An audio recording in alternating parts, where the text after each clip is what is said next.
Broadcast is live. It showed up. Hmm.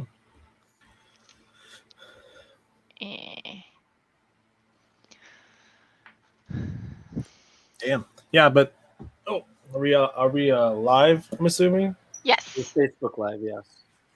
He's doing all the socials. Oh, I guess I should open Facebook so I can see what chat is. I have unicorns chasing a dinosaur on my shirt.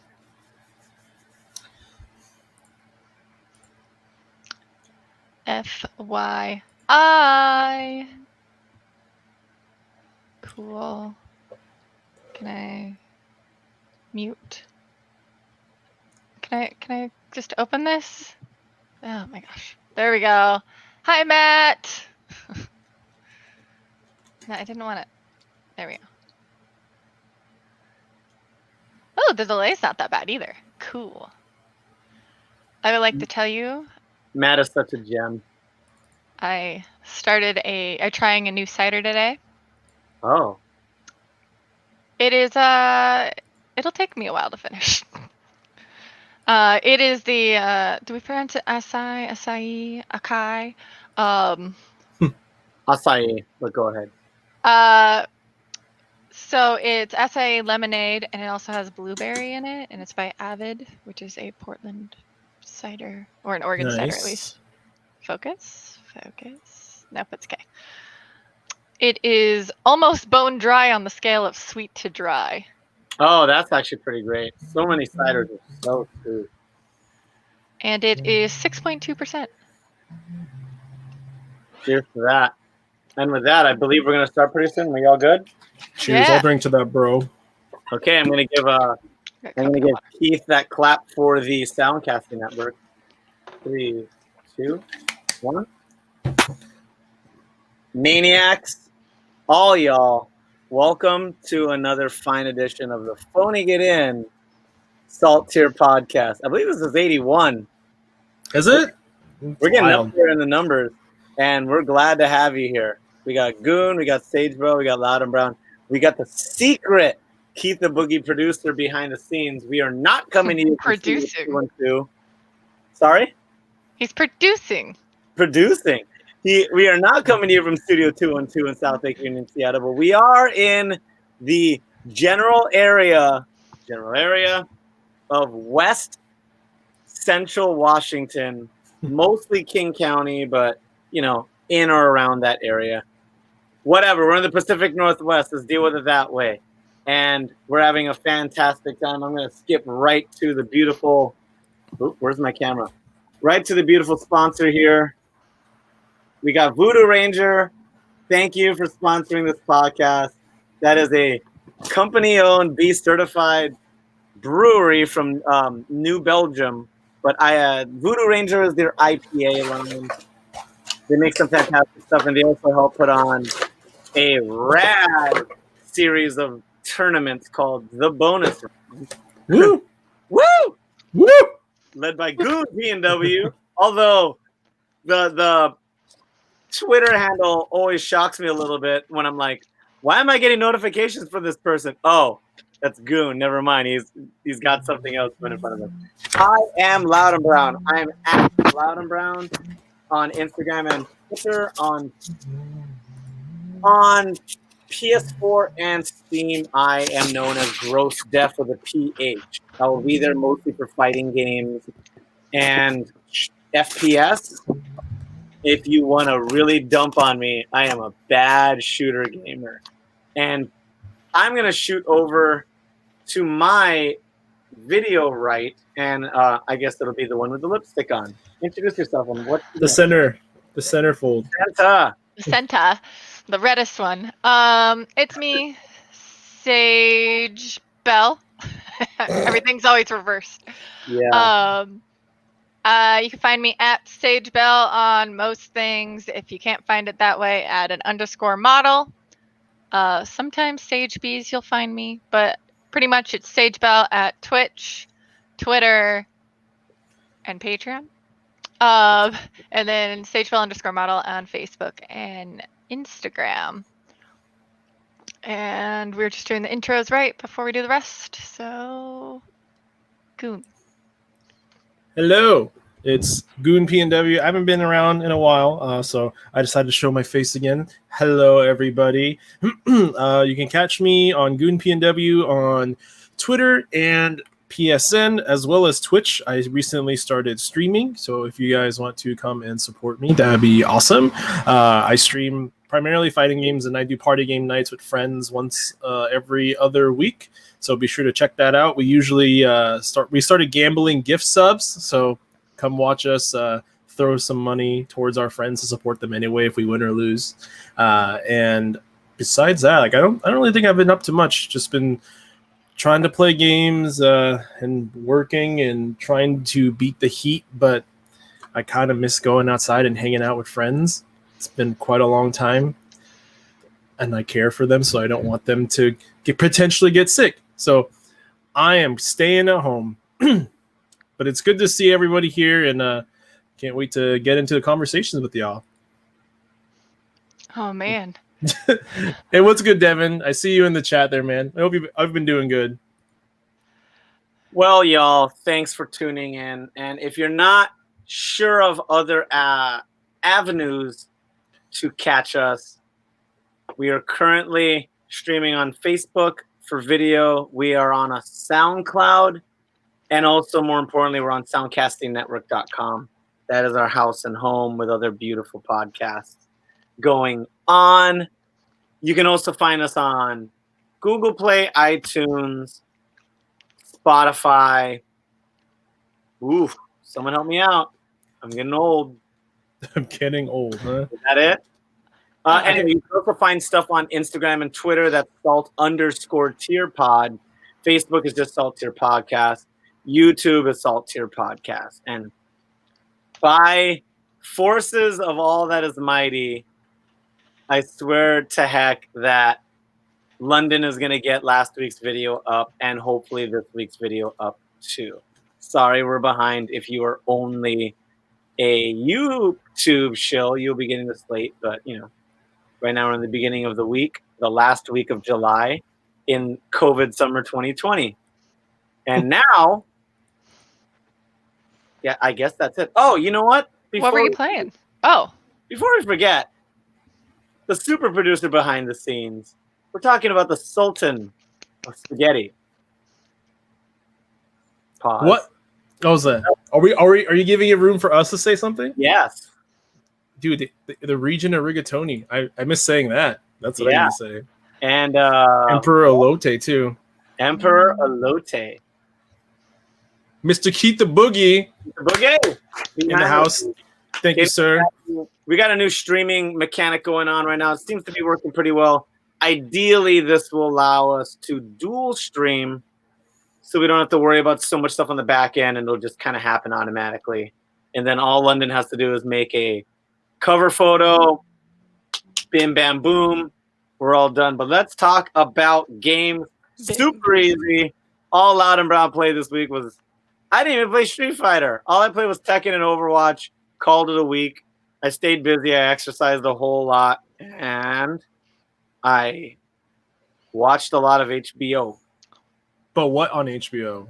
Perry Mason. I'm up to date. I'm up to date on my Perry Mason? That's okay. Wait, are you familiar that there's a new one? Do you know? I did not know there was a new one. I thought you were watching the old stuff. That's why you made a face. Sorry. It's produced by Robert Downey Jr. and his wife. And I forget what else the production team is involved in, but it's brand new. It's only 6 episodes deep. It's pretty dark, kind of violent, but it's still the same thing. He's still a lawyer fighting for all that is right and just, and cool little hour episodes. And they're releasing it like Westworld, not like Netflix where they dump you 12 episodes. They're releasing it weekly. So it's kind of fun because you and your friends get to talk about what you think is going to happen next. And in the game sphere, I believe last week I already talked about finishing The Last of Us 2, but I can't talk about it yet because our dear Stage Bell has not played and finished it yet. So I will not. I will I still like it. Probably won't play it. Well, all the same, I will say that I watched a lot of great videos about it. And one of my homies will go by his gamertag Momar. he instructed me to check out Girlfriend Reviews, and Girlfriend Reviews did 2 videos on Last of Us Part 2, and she had a lot of very good talking points. That said, my opinion still stands with Cosmonaut Variety Hour. Pretty much every single word he said about the game, I completely believe in, and I trust his opinion. He's a known YouTuber. He's an avid gamer. He's a film buff. So he understands the concepts of story and the concepts of narrative. And I respect his opinion more than a lot of other reviews I've seen out there. And he liked it. At the end of the day, I wish I played it on a harder difficulty because I heard it was way more fun that way. I played it on normal.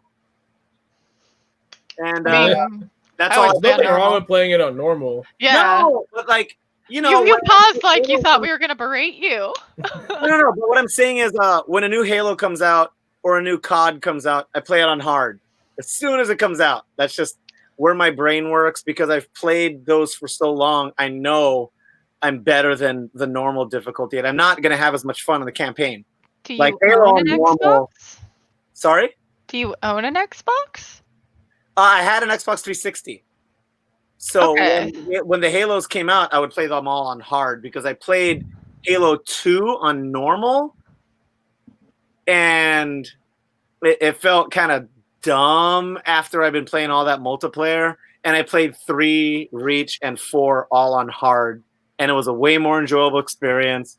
You conserved ammo more. You were way more smart, and that was this YouTuber's suggestion: is to play The Last of Us Part 2 on a harder difficulty if you're an avid gamer. And it is more fun because I noticed about halfway through the game, it was way more forgiving than The Last of Us Part 1. Last of Us Part 1, you were just begging to find a brick. You know, just you were dying. You're like, please, I need to find a brick. And Near the end of The Last of Us Part 1, I had way too much stuff. Oh, wow. Yeah, you did better than me. Because at the end of The Last of Us 1, I was pretty low on ammo. And spoilers on the hospital scene, I had to take out the very last enemy with a brick. That's the only thing I had. I had 0 ammo and no health. And I did like a Hail Mary as soon as the arc HUD came up. As soon as that popped up, I tossed it and ran. And I was like, please, please, please. It'll make you do the whole thing again. Also, and this is not anything to do with the story, so I'm not spoiling anything, my Maniacs. Correct me if I'm wrong. Did the restarts happen a lot more frequently in Last of Us 2 than in Part 1? I felt like in Part 1, when you died, they shot you back like 10, 15 minutes. And in Last of Us 2, you died. They gave you like a halfway point to your enemy engagement. And I was like, oh. I always thought... Sorry, go. No, I'm just interrupting. I was going to say, I thought, whenever you die, it just takes you to the beginning of the battle. So in Last of Us 2, it does not. It'll give you, like, midway points now. Okay, so you're talking about during the battle, not, midway through the story. You're saying there's midway in your battle. Points per battle. Whereas in Last of Us 1 was like, no, you fucked up. Back to you entering the building. Start over again. Well, there was just more stakes, right? When you made a mistake, you didn't like wing it because you'd made a checkpoint like a second ago. In Last of Us 2, like there wasn't that. What about you, Goon? I'm skipping Sage because I'm talking specifically of your Last of Us 2 experience, and then to what you were playing this week. Well, I actually haven't played Last of Us 2 yet. I don't really know if I intend to.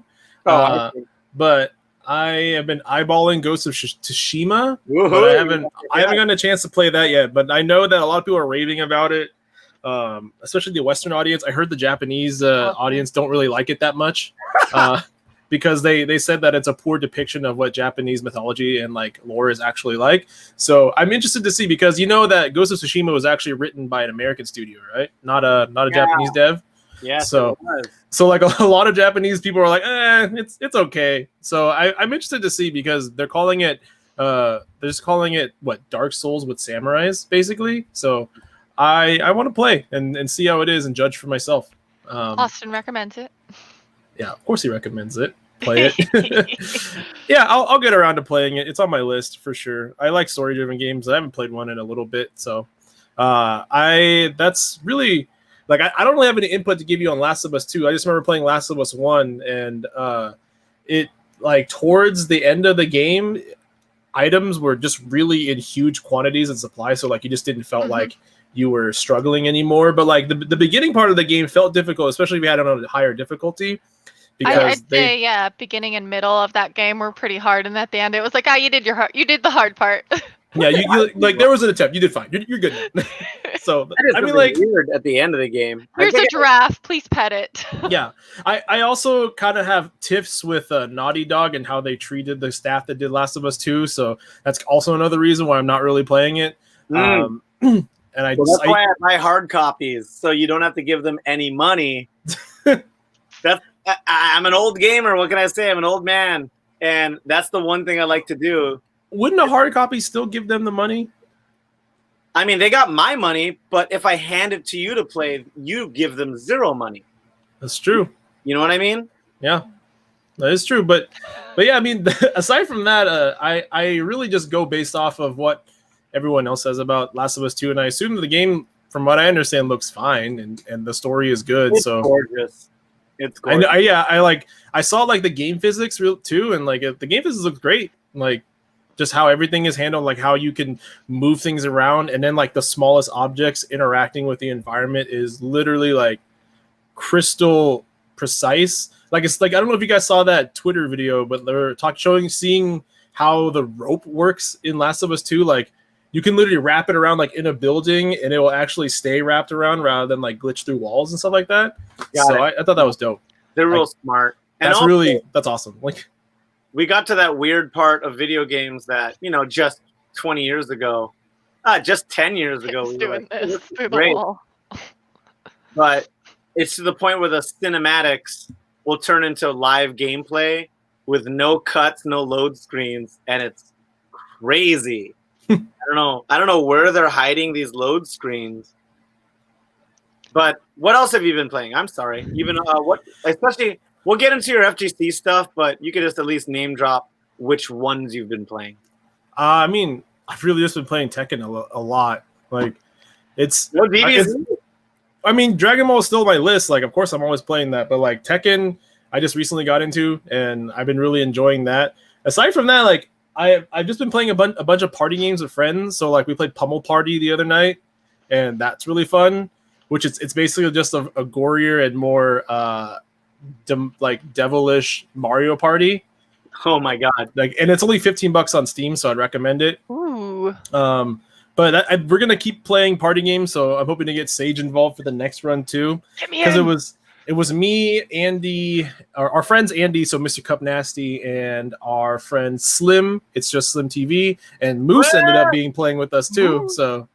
It's mad fun. I would definitely recommend that we all have it and stream it and play it because we all did a squad stream last night. I love to duo stream and play party games. Good. So that's I'm here for it. That's really all I've been up to. So I don't really have anything else to say about that. Almost. What? It's Bell. What you been playing? I've had a busy week. Yeah. So I live streamed some more Dead by Daylight. I honestly can't tell you what happened. I died. I survived. We had good games. We had bad games. It's normal. Was that this week or was that last week? I think it was this week. So I was streaming with my friend Rogue, and then Matt was playing with us, and one of Rogue's friends was also streaming. And because his internet was kind of just, he's also had bad internet luck like I have, just different company. He has Comcast. And so for the last round, he raided me. And when he raided me, someone else had raided him. And so that person in turn just raided me in addition. So I got a double raid. Nice. And that person also was super awesome and gifted 5 subs to my Twitch. And I've never had that before, and I was just like, oh my god! And then I'm also in live game at that moment, so I'm like trying not to die while being like, oh my god, thank you for the and this person and this person and there's a monster and I have to run. Where is the hole? Like just keep shouting. Yeah, I always get super shocked when I get raided. I'm like, oh shit, there's like 4 of you that I've never met, and I don't know if you guys are interested in what I'm interested. So do you guys like turtles?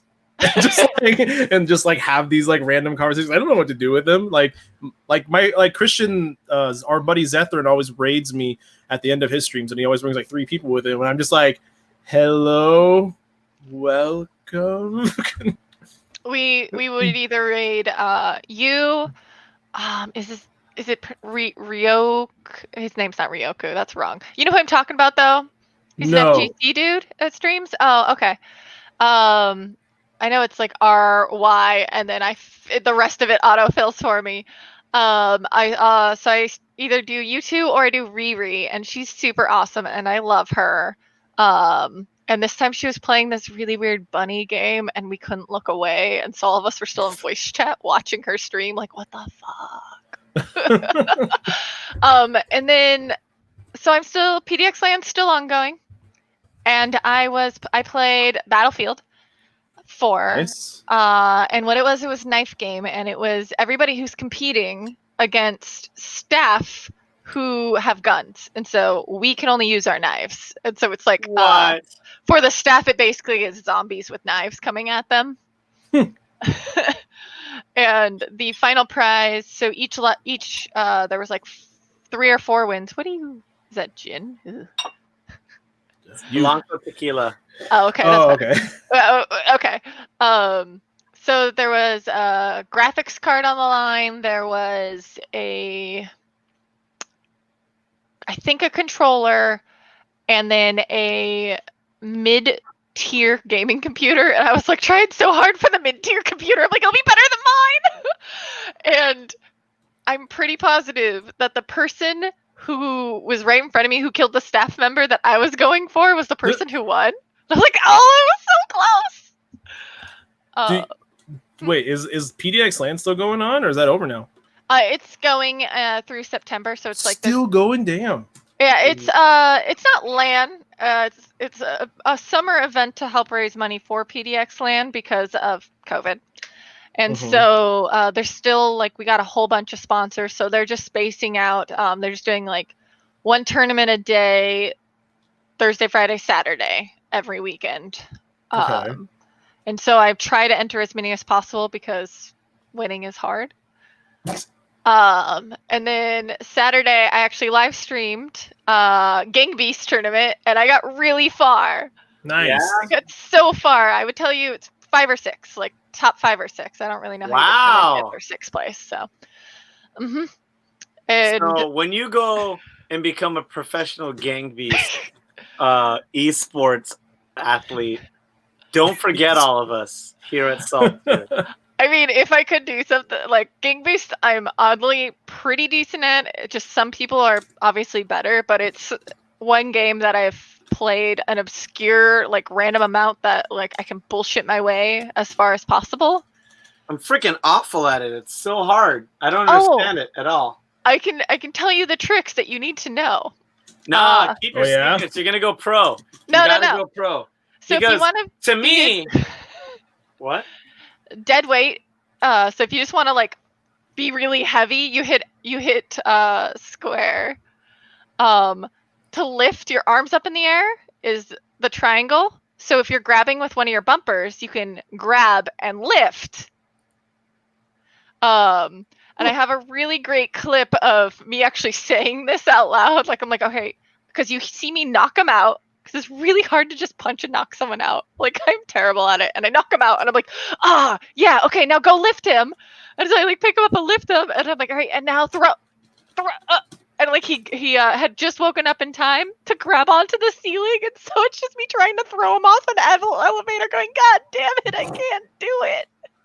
It's a bananas game. So Maniacs, if you're wondering about what the heck we're talking about, there is this lovely, lovely game called Gang Beasts, where I don't know if I have an elevator pitch for what this game is.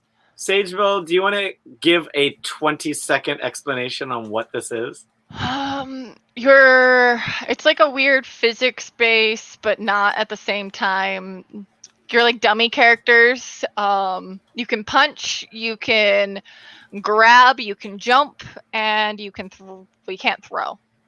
Was it like punch, grab with same controls? It's very limited controls, but you just have to figure out how to use them. Okay. And you're throwing people. Not you're throwing people. I keep saying it. Yeah. But let's see.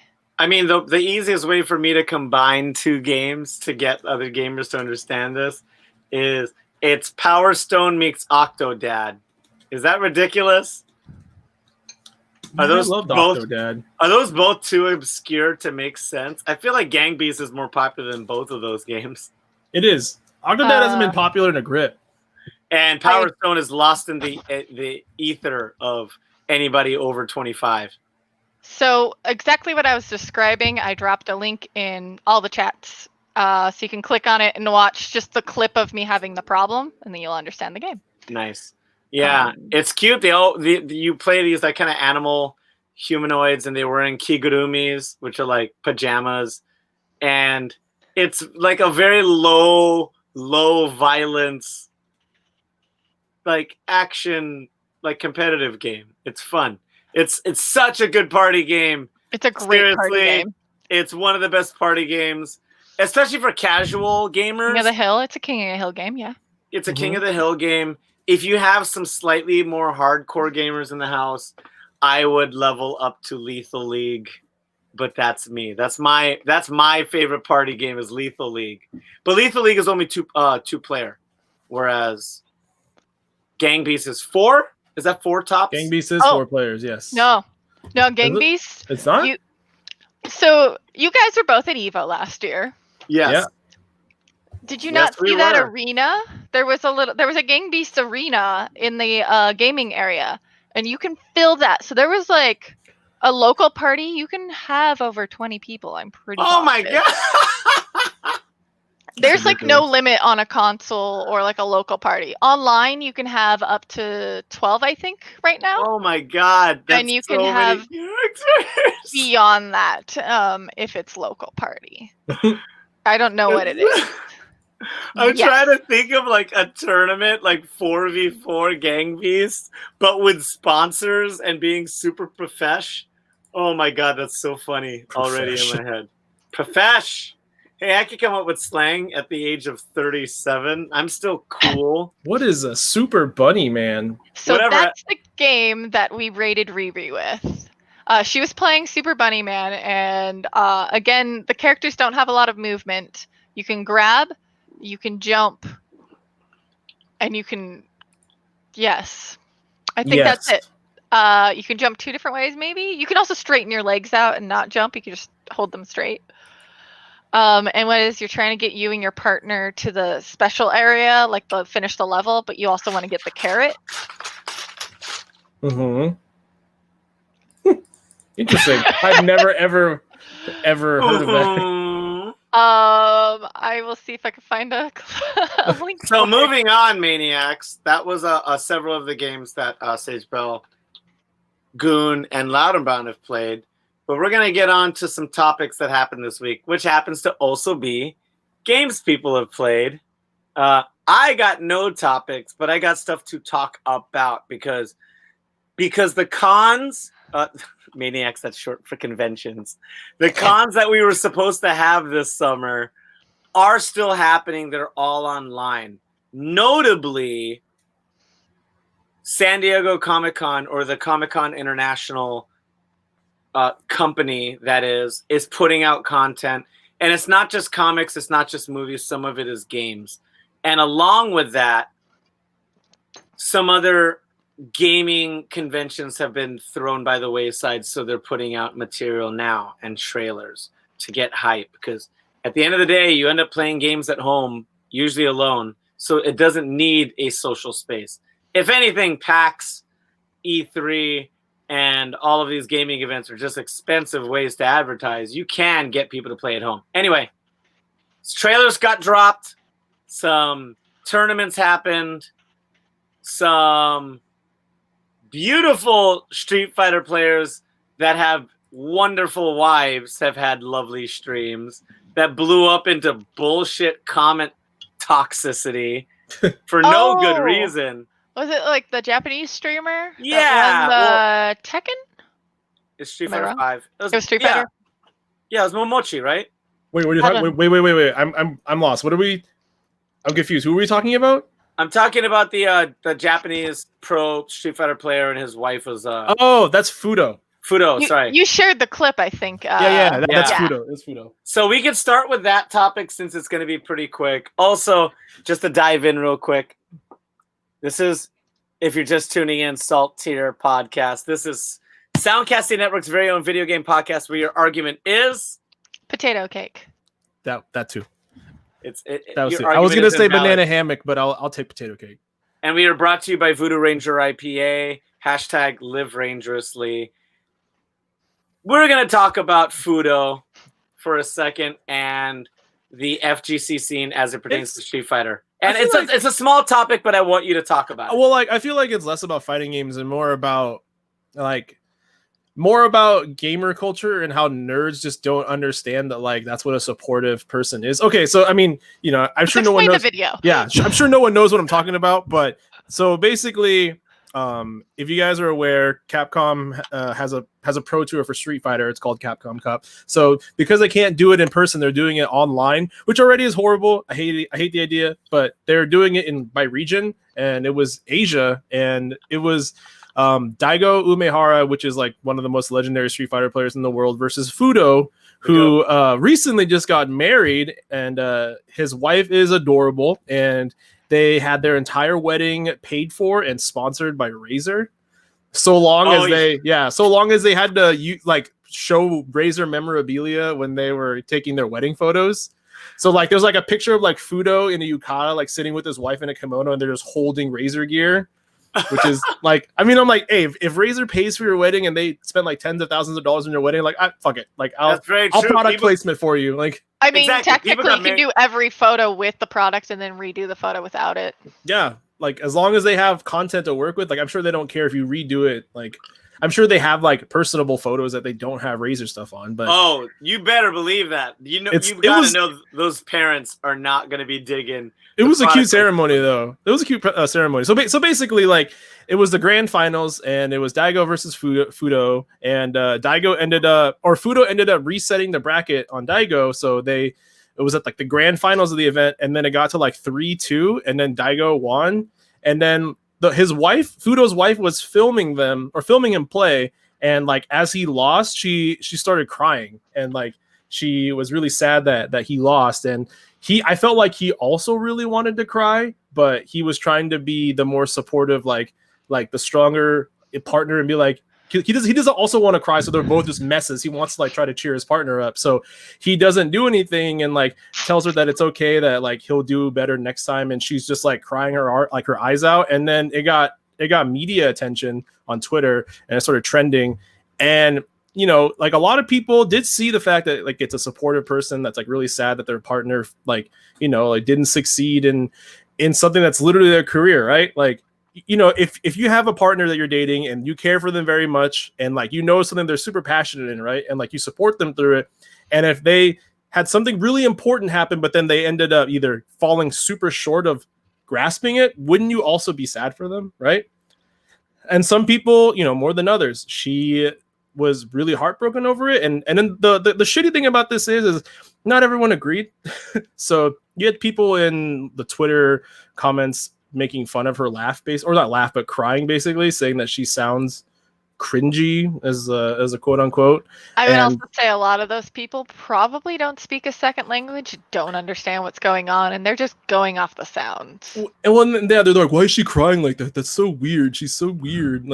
And then people are, and the thing is I feel like the people laughing at her crying and not understanding why, I'm gonna go off and be a little savage here, but I don't think they've ever been loved in their life ever. Like, I'm just gonna point that out is there. pretty savage, but yeah, go Like, get it, buddy. It's just like it's fucked Fuck up. 'em. It's fucked up No, because fuck like 'em. it's not this isn't a thing that to like it's just carried for like video games, right? Like it can go to literally anything competitive or whatever it is you're passionate about, and then falling short of it. Like it's having a partner that's like really interested and fascinated and like passionate about what you want to do and like your hobbies.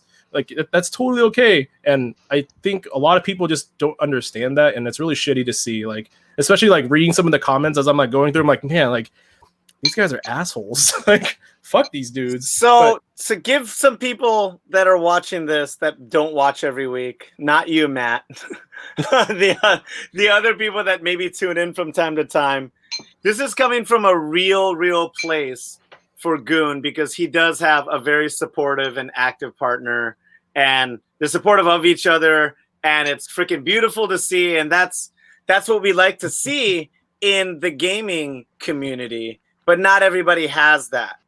You know, there are jokes online, and there are memes online aplenty of, excusing gender roles for a second, this is not my opinion, but these are what the memes are.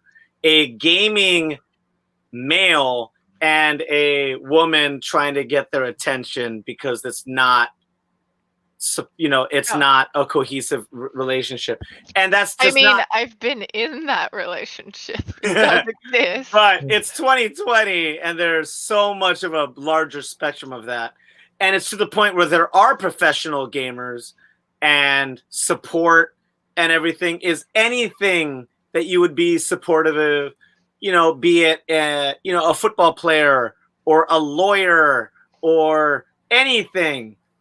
And so having a sport partner in this is super helpful, and it is something that happens a lot. And the fact that these ding-dongs don't understand that that's out there, I don't think they understand what healthy relationships are. I think you're absolutely right, Goon.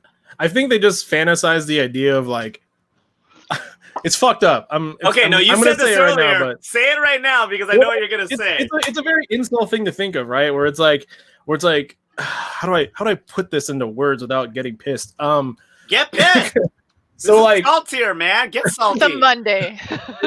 It's also Monday. Fuck. Okay. It's like they just kind of view women less of less of people, more of like objects or something to benefit them like as a male. So that's why I try to use the term partner, because you know, like I don't want to be restricting to just like women. I think, you know, like especially with the LGBTQ community being so huge recently in video games, that you know, it's not just women that are supportive. It's like, you know, men dating men that have supportive like partners. So that's why I'm trying to use that term. But I just think the idea is really shitty that people are still kind of like stuck in this old like rustic way of thinking. And it's still prevalent. And I'm sure Sage is very much aware of that. So I don't know. All I can really say is fuck those dudes. And I think it's really great that somebody has support from like their partner in that kind of way, right? You know, when you are super into a hobby and like your partner's like, oh yeah, like whatever, like that's your hobby, do your thing. Like they're not as invested, but she was absolutely invested. And when he lost, yeah, like she broke down, and I'm just like, oh, and there's the pupper. And there's so the pup. Cute. And also we got to bring it up to the, you know, once again, this incel old world bullshit community that needs to die. I'm going to just freaking say it. Like, y'all need to read a damn book and get off Fox News and understand that not only is this a partner being supportive of someone's hobby, especially in this situation, this is someone being invested in someone's profession, and it's their source of income as a married couple. So, of course, not that you need more to establish, but yes, it's also financially she's invested, because if he wins more, they do better as a unit, as a married couple. And that's his livelihood, right? So like, exactly. and that's also like, you know, like if that's his livelihood, then she's technically a part of that. So she was already a part of like the gaming community even before she married him. Like she's a graveur model, if I'm pronouncing that correctly. Graveur? gravure. It's like a Japanese like super lewd style like model photography. Oh, all right, Fudo, you get it. No, well, because this is real. I mean, she acknowledges it, so I'm just gonna say it. But she is famous in the fighting game community as Butt Girl. So, because she has a really, Oh. she has a really nice butt. I know what you're talking about. Yeah, I do know now. Yes. I mean, if you need to ever explain it, just use it with like sports people and having supportive wives or something. Exactly. And to flip this to maybe something that people understand a little more, I want to jump off this topic because we got other stuff to talk about. Oh yeah. But there's also another famous Japanese player whose partner is also a famous Japanese player who is Chocoblanca. And when anybody has like complaints about everything, I'm like, whatever, dude, she'll kick your ass in Street Fighter 2. She's like ranked. She's very good. Shut the fuck up. So this is something that has been more and more expected and supported in Japan of this relationship supporting this profession of being a professional FGC player. Yep. And that needs to be more accepted in the same way that any profession had that, you know? Absolutely, I agree. And to change topics, right? Go for it. Mm-hmm. So since we only have like 20 minutes left, We got plenty of time to talk. Go. This week was the Xbox showcase. And they had like over 50 games or something that they showed, but 22 of them are console launch exclusives. Whoa! Wait, 22? 22 console launch exclusives. I got glasses. I can make this dramatic. You ready for this, Goon? Yep. What? That means it could be on PS4, but it is not on PC. That's wild. Okay, yeah. Continue. I wish Russ was here, but continue because I don't want to cut you off. Go for it. Oh, well, you could have. That was fine. Like, let's see. Well, have you watched the new Halo trailer? I have not. I have not, but I've seen people lose their shit. Like, oh my absolutely God. lose their shit. So I watched a watch party of it live instead of just watching the direct live because it's kind of entertaining in another way because you kind of learn what people like and learn about games that way, I guess. And they lost their shit over it. And I was like, all right, cool. The graphics look really nice and smooth. Haven't played a single Halo. Give zero fucks. But, you know, that whole console looks like a cheese grater. It looks like a desktop PC. That's what it literally looks like to me. Let's see. Well, we all should know about the new Fable coming. That's literally the only thing that I'm really excited about. As I loved Fable 1 and Fable 2. I didn't really care for Fable 3 that much, but I knew that Lionhead Studios was kind of going under at that point. So I'm really excited. But the thing that kind of concerns me right now is they didn't really go into detail about what it is. So, you know, like I could be bamboozled and it could be a card game and then I would just be even sadder. So I'm hoping that it's something really good. Yeah, it was it an in-engine trailer, so it was a very hinty trailer, just telling you it exists, so it probably won't be out for like another year or so. I would not want to, like, with that short of a trailer, I would not want to see a game this year. Yeah. Because that trailer was just like, oh, look at this cute little fairy. Yeah, like it could literally mean anything, and that's why I'm a little concerned. Yeah, so, but I mean, if that means we can have more like fairy lore, that'd be super cool. The Tetris Effect, it used to be a PS4 exclusive, is now coming to Xbox and PC. Oh, are we talking about Tetris? Yeah, just Tetris Effect. Yeah, just got to throw in my little bit of AV throw out for you. Was that the Tetris Battle Royale? I forgot what that was called. It's just Tetris Effect. It's a PS4 Is that a Tetris game. Effect? Mm-hmm. The Battle Royale, I think, is Switch. But what was it called on Switch? Was it also called Tetris Effect? No, I think the Switch one's something else. Yeah, that's what I was thinking too. Very confused. There's a lot of Tetris. You should look up the Psychonauts trailer. I think it's 2, right? Oh yeah, I did see that Psychonauts trailer. And Jack Black comes in, and he's like full quarantine beard. Like he looks like it's pretty fucking rad. You guys got to check that out. Definitely. What were you gonna say, Derek? Nothing. Oh, I thought you went like this. No, I keep looking at my drink. I was trying to. Pinball. I was trying to figure out a clever way to share the Halo trailer while I was on chat, but it's a little weird right now, so I'll figure it out later. Well, also that Hellblade announcement done, and it's being done by Ninja Theory. Like, I'm so excited. I love the first Hellblade. I don't know if anyone's really played it. That game is still kind of underground, but it's like mad successful. And I'm very, very much excited. I have a friend who cosplayed that lead female character and kind of almost looked exactly like her. And the company, when they were coming to our area, was asking if they could borrow her costume. Like, they were going to pay her to borrow her cosplay for the booth. Wow. That's nice. So, like, that studio just seems like they're super cool. Do you know if that game is on PC in addition? It is also on PC, yes. So I should probably check out the first one. Yep, and it is like that's where it came first on PC. And they also, like, I don't know if anyone knew this, but they also did the Devil May Cry reboot. They were responsible for that too. Oh! The one with the black-haired Dante. Yeah.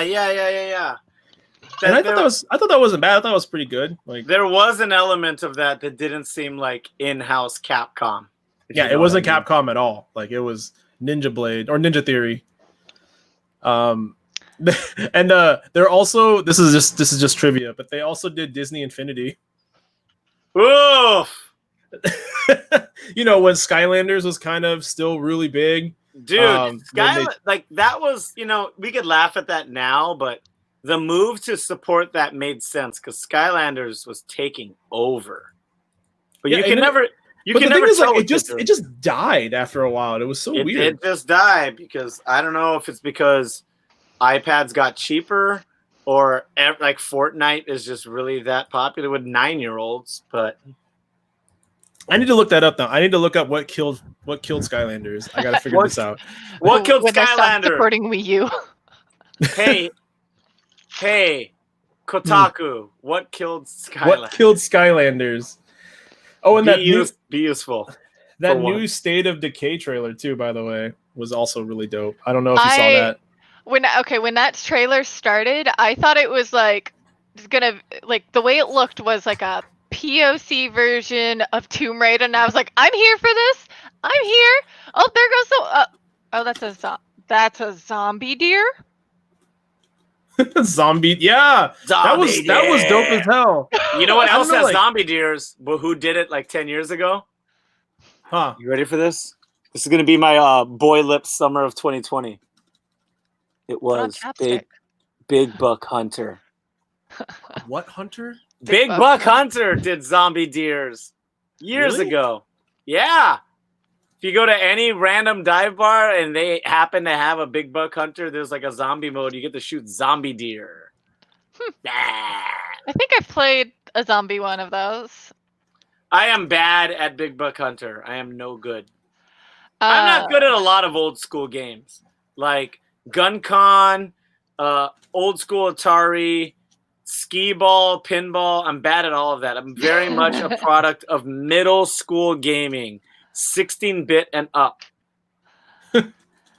Grounded is a really cool it doesn't follow the normal context of Obsidian games. They have like a completely different game style, so the trailer makes fun of itself. Like it said, if you want a big game, then wait for something 99. Bananas. 99 bananas. Sure. And then it's like, but if you want a small game, come to this. And so Grounded is like basically your dad grounded you. And so you have to go play in the backyard, but Honey, I Shrunk the Kids backyard. So you're a teeny. And so it's a survival game in the yard, and you have to build up like your own fort and stuff and protect yourself. Protect your neck. I like survival games. I like horror games. I don't think it's gonna be too much on the horror side because it's cute, but I mean, you can feed your friends to spiders. So. Hello. You know what? I'm here for it. It's launching this week. Is it really? Wow, that's fast. Yeah. It's cross-platform compatible. Wow. So Oh. I can play with my friend who has it on Game Pass because I would have it on PC. So Maniacs at home listening. I don't know if you know a whole lot about Loud and Brown, but I play music and I listen to a lot of different kinds of music. Thematically, there's one thing I love is when someone super dark does something lighthearted and dorky. For example, one of my favorite bands of all time is the Alkaline Trio. Oh, And yes. they're like a satanic pop punk band, and they do GCED, like major chord progressions, and you listen to the lyrics, you're like, good God, you're talking about like finding bodies that killed themselves, and you're like, oh my God, this is super dark. You're like, oh no, that's fun though. It's fun. It's It kind of reminds me of horror punk, you know? yeah, exactly, like Necromantics and horror Misfits. Misfits. Like it's if you just listen to it technically, it sounds like pop punk, and then you listen to the lyrics, it's about digging bodies out of the grave, and people having sex with their reanimated corpse brides, and I'm like, oh my God, this is it's freaking. But I kind of like it. And there's another thing. There's elements in that. Yeah, last thing before I jump back into gaming, but there's a band that people don't think about it because they don't look visually like a horror punk kind of a band. But Saves the Day from New Jersey has dark lyrics. But if you only listen to the chords and the vocals, you would never know it. But they have very dark topics and very scary themes. Well, they had like that song "At Your Funeral." Like that's a very morbid Saves the Day song. I don't know if anyone knows that. Like, yeah, I mean, half of their albums. One of my favorite songs. Oh, one of them is about stalking you and threatening to kill yourself if you don't go out with him. And I'm like, good God, dude, chill out. But that's an exaggeration of what was going on in their hearts. When they started their band, they were like in their teens, over dramatic suburban kids. When you got to remember, in the late 90s, we had no Great War. The same topics and monologues that happened in Fight Club. We had no Great War. We had no Great Depression.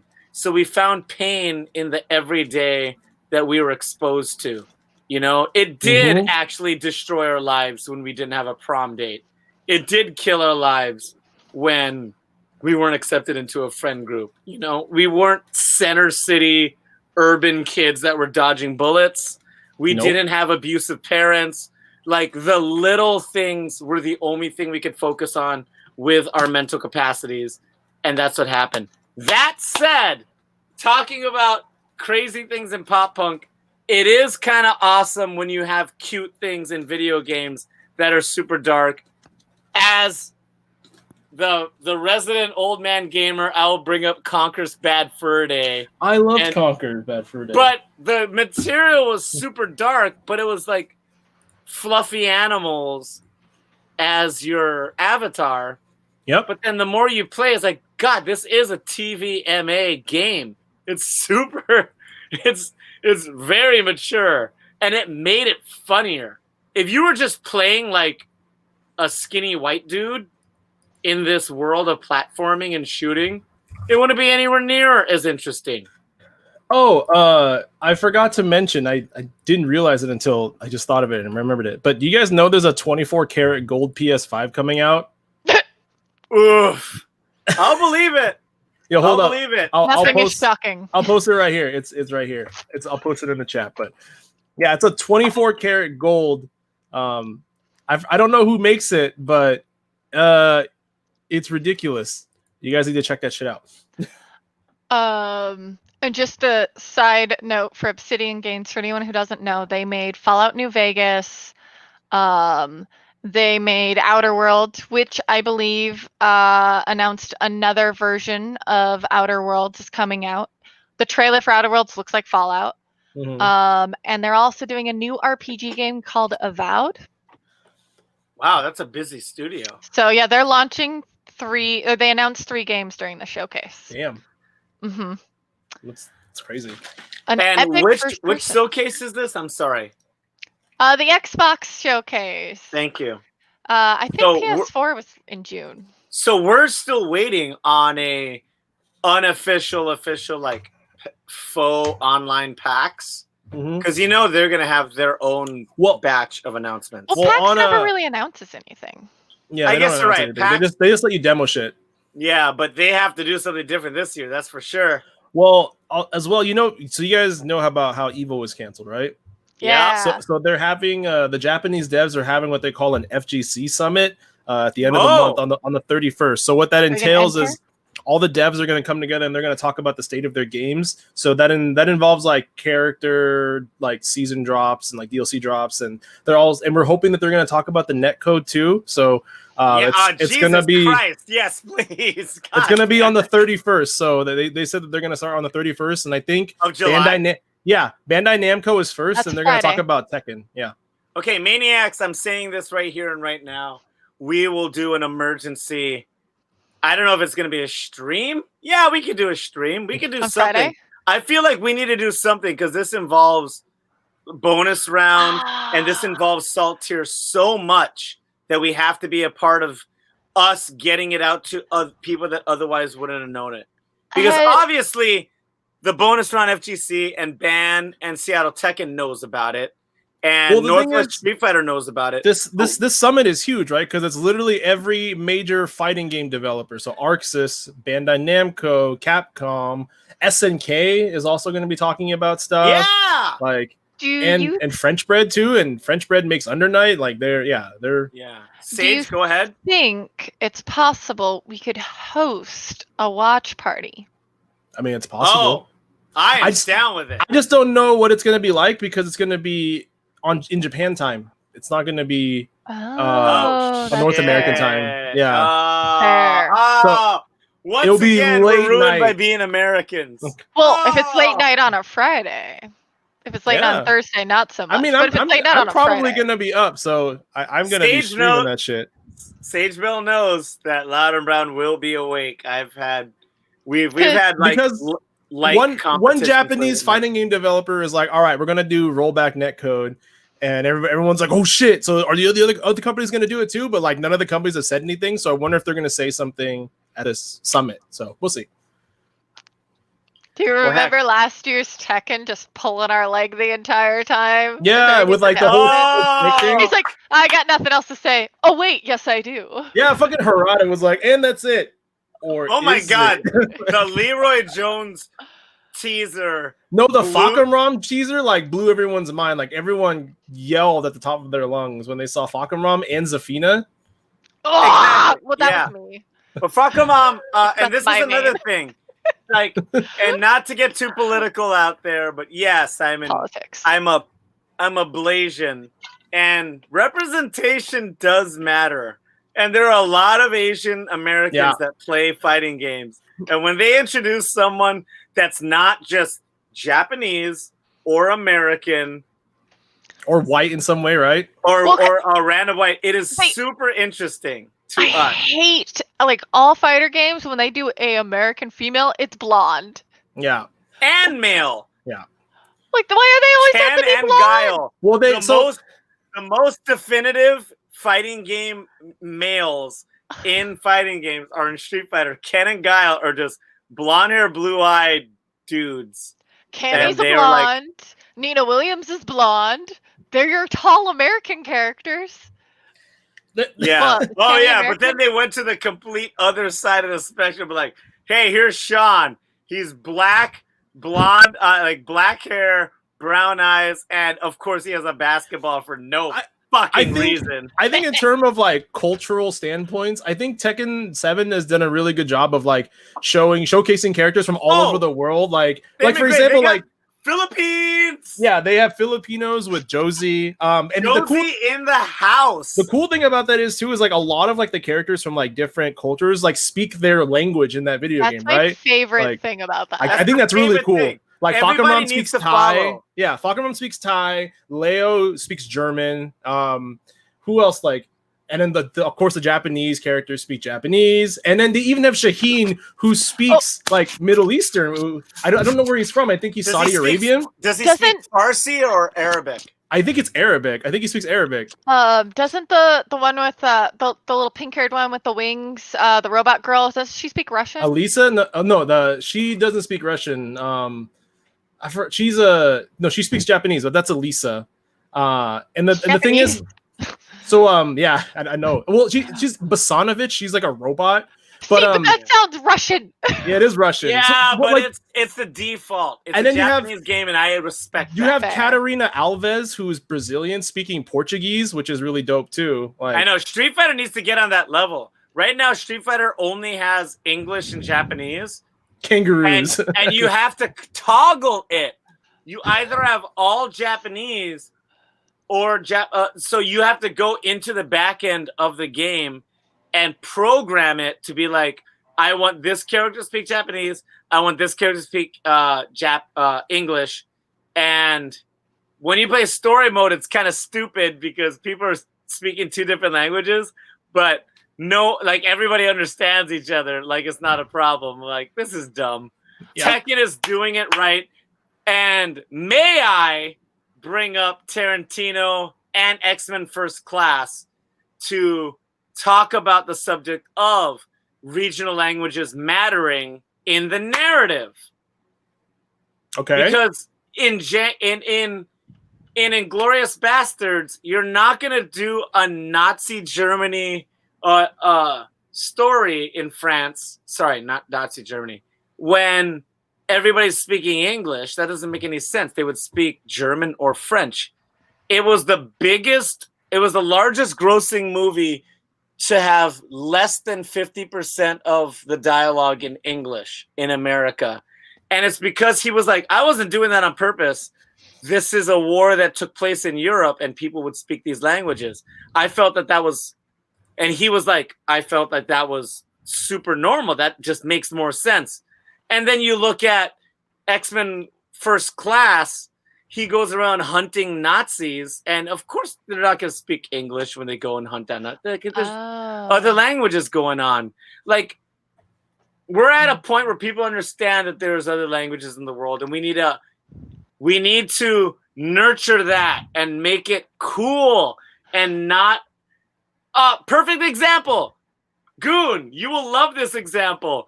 Academy Awards last year. Fucking Parasite wins. Yep, I did see that. What is the better thing to say than what he said is like, hey, I think a 2-inch bar at the bottom of your screen will open your entire world into a whole different genre. Like, all of these other countries are making fantastic films, and all you need to do is just read the subtitles. But also, don't forget, there was people out here that was like he shouldn't have won that award, like, with a Korean film. He should have been speaking English. There was real people out there saying that. Yeah, but then fuck them. And also, like, they're not part. Good for them. They can speak all they want and show how dumb they are. And this is America. Speak English. At the end of the day, the Academy is the one that gets to speak. And the reason the Academy is so important is it's industry only. It's not media. It's not reviewers. It's not fans. It's people that are actually making movies. That's the reason why the Oscars are so important. And even someone like Morgan Freeman, who used to dismiss the Academy for years, he got his award and he got it brought into the organization. He understood how much they actually give a shit. They have grown over the last 10 years and are better than they have ever been. And I hope with games and movies, people can understand that, especially since the birth of video games, most of it came from Japan. You got to understand that a lot of games don't have to be made from America. So many cool indie games come from Europe. Oh my God, wasn't Limbo made in Scandinavia? I don't remember. It's not an American developer. It's a European developer. And that game brought me to indie games. That game blew my freaking mind. It was so good. Did I ever tell you how that game was introduced to me? No. Please tell us and the Maniacs, and this will be... I'll try to keep it also brief. No, and also give your final thought, because we need a split. But this is a good final point. We'll talk about international games that had an impact on us. Go. So the game came out in 2010.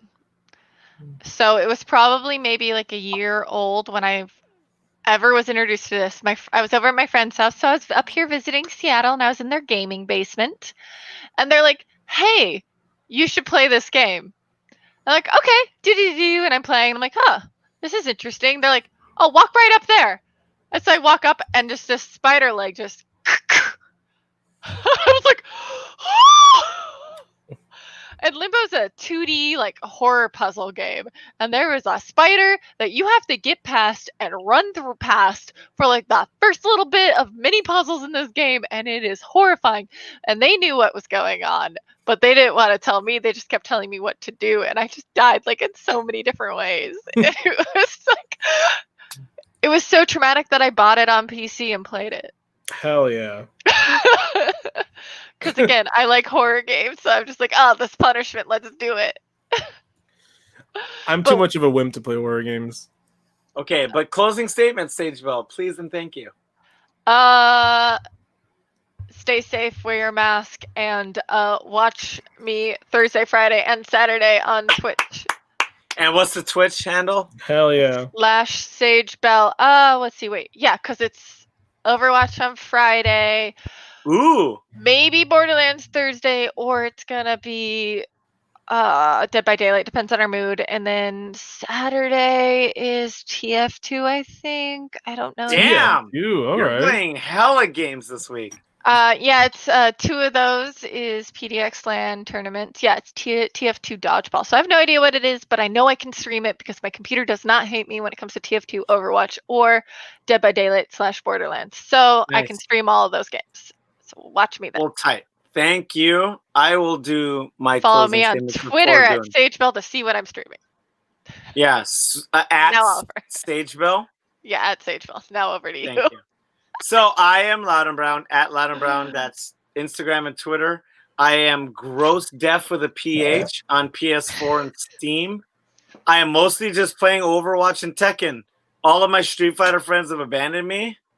So I still appreciate Street Fighter. Also, Goon, do you get the feeling that 6 is coming out and it's being a little light right now with how Street Fighter is being in the media? We'll find out in the summit this weekend. So that's what I feel.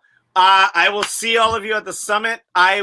If we don't stream it on Salt Tier, we will be on Twitter doing live streams. I will be on my personal live Twitter at Loud and Brown. Goon will be sharing bonus round, I hope. Yes? Mm-hmm. And then we will give you a play-by-play on how we react to that. As far as my closing statements, wear a mask, vote, and get rid of all the trash out there, and we can have a better 2021. This is a dark year, but we will be better because of it. And drink Voodoo Ranger IPA. Please like, subscribe to our YouTube, Facebook, Instagram, Twitter. And I will kick it off to the founder of Bonus Round, which, hey, I need to call you about this, but we're getting merch, dude. That has to be merch. I want a Bonus Round hoodie. It'll be fucking hot. Same. Hot. Same. Hot. I would And like this mine is- in a zip up. Yeah, I also don't want black. I want a psycho vaporwave color. But anyway, Goon P&W, finish it off. Drink responsibly, by the way. Yeah, drink responsibly. 21 or older if you're in the States. Yep. So this is Goon P&W. My closing statements is continue to do what you enjoy, but not at the expense of other people's health. Just be conscious of what is going on in the world right now. I know you guys really want to get back to doing what you're doing. We all do. Everybody wants to hang out with friends again, but we got to stick together and pull through this as a team. And there's no I in team, obviously, and we're kind of lagging behind the rest of the countries right now. So let's go ahead and continue to social distance and wear our mask, because it's the sooner we do it and all go with it, the faster we're gonna get over this. So Fuck Trump. Yep. Besides that, catch me on Goon PNW. I mean, yeah, fuck Trump. Catch me on Goon PNW on my Twitter. I've also been streaming Twitch TV/Goon PNW. I stream every Wednesday, Thursday, Friday, and Saturday. Every Wednesday is a themed event called Scrublord Wednesdays, where I put beginner Tekken players up to play against each other, so they can learn the game in a high pressure situation. And since like a lot of new players don't really get like attention like that, I kind of want to bring more focus and encourage them to play more. So that's my way of trying to get back to the community. And then other than that, I do just regular streams Thursday through Saturday, and so catch me on there. Besides that, that's really all I gotta say. Albert just made his on Twitch your affiliate. Yeah, I just hit affiliate too, so you just hit affiliate. Thanks, fam. Because you haven't been on since you hit it, so I want to shout it out. So congrats on that. And to wind down this episode, thank you to Sagebell, to Goon PNW. Please follow both of them, because I am not active on Twitch at all. I do not stream, but they do. And we will drop the @ on our Facebook and our Instagram. We'll do both. Make sure you understand where to find them.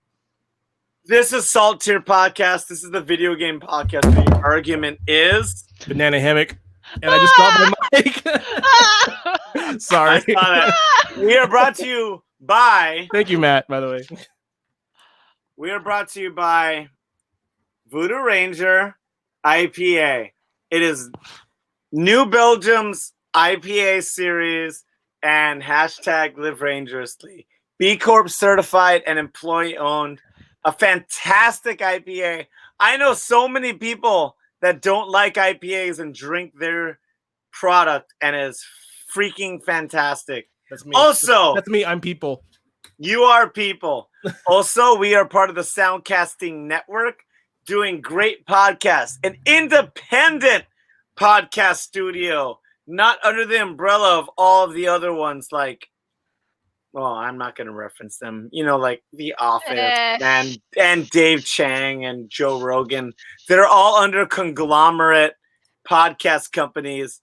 This is a local Seattle podcast studio with local Seattle podcasts, and bless you, Keith the Boogie. Some say he invented marinara during a drunken bender at Wazoo.